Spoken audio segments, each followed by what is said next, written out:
Senden saklandım ama sonunda dayanamadım.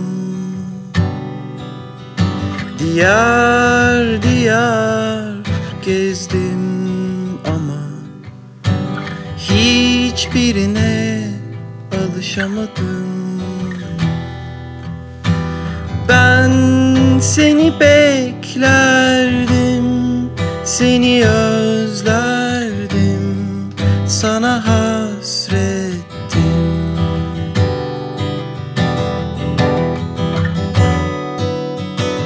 Ben sana hayrandım, sana hastaydım, yapayalnızdım.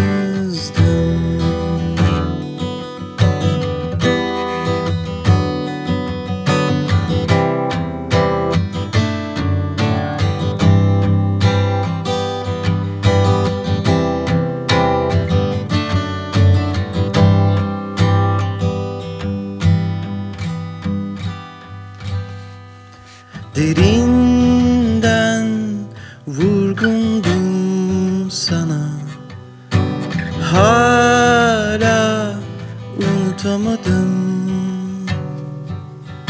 Yavaş yavaş yanarım ama kıvılcım olamadım sana.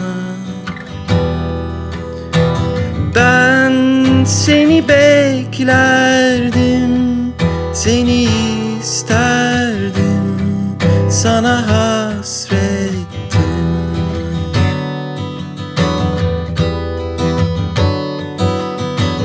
Ben sana hayrandım, yapayalnızdım.